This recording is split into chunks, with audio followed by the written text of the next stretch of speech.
Gavin, thank you for taking the time to update fans here. Can you talk us through some of the timeline that led to the EFL suspending games last week? Yeah, obviously we've been aware of the coronavirus for some time now. We've set up a working group across all the staff, whether that be the training ground, football manager, the foundation, Dons, Bells, etc. So we can start understanding very early what we need to do to protect staff, fans and partners of the club. Last week we were aware that the government was moving from the containment to the delay phase, and the delay phase may possibly include cancelling sporting fixtures, mass gatherings. But until Thursday night, we were working under the assumption that the game was going ahead against Wimbledon, and we wanted to provide the best event we possibly could in the safest environment. So we had extra posters up, we had extra disinfectants, we had hand sanitisers, all the areas were deep cleaned, whether that be the turnstiles, the reception areas, etc. And we were going to do a massive awareness exercise on the Friday to say, this is what Doncaster Rovers have done. We had advice Thursday that the game would go ahead, but this changed overnight with the announcement Mikel Arteta, Arsenal manager, testing positive. And on the Friday morning, we were told that the game wouldn't be going ahead. Fortunately, we'd already met twice on the Thursday as the group, just to understand that it was a moving feast, moving very quickly, and so that we could be nimble.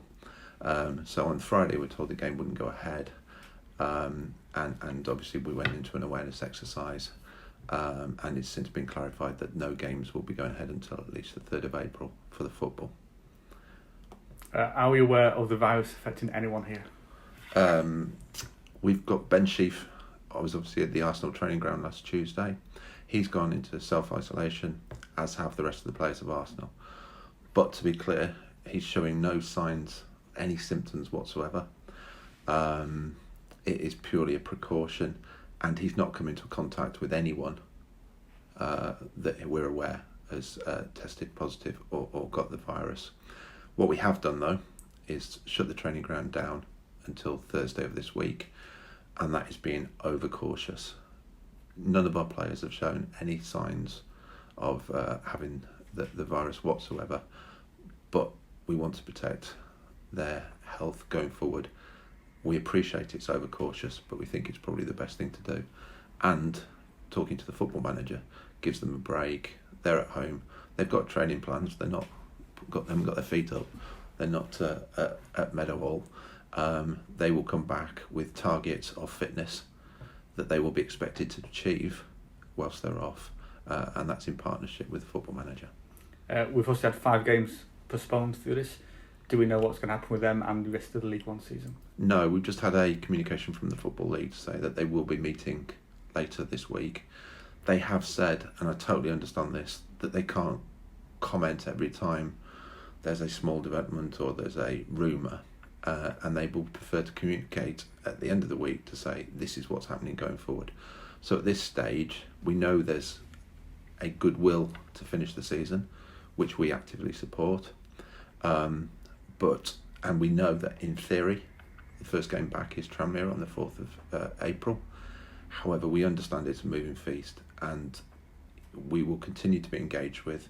The FL have engaged well, and have communicated at every stage, and we will continue to share the communications with our fans. We've seen reports of clubs at our level that might suffer financially from lack of games, etc. How are Rovers placed to ride this out? Obviously, it's not ideal. However, we're fortunate because in March we only had 1 home game. Obviously, we've missed out on Wimbledon, which is our biggest chance of revenue in the month. There are clubs out there. You know, we've got 3 home games left. There are clubs out there who've got 5, 6. It's going to hurt them far more. We've also got the wider Club Doncaster, which means that we've got revenues coming in that perhaps some clubs haven't got the opportunity to have, such as the purple vouchers, such as the DNA card. You know, we've got the soccer centre, etc., etc. We've got enterprise zone with tenants in. So we've got revenues coming in that other clubs perhaps haven't got the benefit of, which makes us more resilient. Obviously, we'd love to be playing football again on the 4th of April. We're crunching the numbers at the moment, but we're in the best possible position that we can be to still be acting positively through this time period and not just drawing up the hatches. And if it's business as usual for Rovers, does that also go for the rest of the club, Doncaster Group, the Bells, the Dons, the Foundation, the Sports College? Yeah, most definitely. I mean, the position at the moment, and it is a moving feast, is the Dons games are still on. We had Sheffield Eagles here on Sunday in an attempt to recoup some of the revenue that we lost from the Wimbledon, for instance. The Bells games are on, and they're playing Lincoln City tomorrow night. Brackets, keep watching social media, please, because that may change. And the Foundation, the students are all in, and they're still doing great things in our community, Fit Rovers, and all the things that they do. Equally, the ticket office is open. All our tenants are coming to work. The soccer centre's available for bookings tonight, and we're cracking on with business as usual. What will Club Doncaster be able to do to help the community at this time? We've had a meeting this morning with our planning group, and we genuinely believe that we are more than a club, and we want to do what we can to help the wider Doncaster community, whether that be our fans or indeed the communities of Doncaster. And we will be looking to announce within the next 48 hours how we expect to achieve this, whether that be every member of staff give up an hour of their time to ring people who are in isolation, for instance. We're aware that people who've got mental health issues, for instance, they're put into isolation. It could be worse than ever.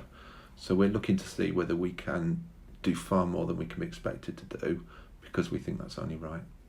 And I know you've had some fans contacting you asking how they can help at this time. As we know that revenue will be reduced. What can supporters do if they want to help the club at this time? Yeah, we've still got a wide range of services available, and if fans can afford it and are confident enough to do so, it would be great if they could use them. So if they watch a video on YouTube, for instance, buy a ticket for a game, and appreciate that the game's fixtures may be changed, but there will be no problem in refunding those tickets should a fan not be able to achieve that game.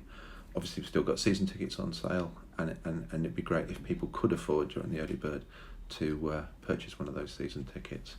So the most important thing, though, is that we want our fans to stay safe and feel confident that they are well, and that is probably more important at this stage. So we want them to look after themselves.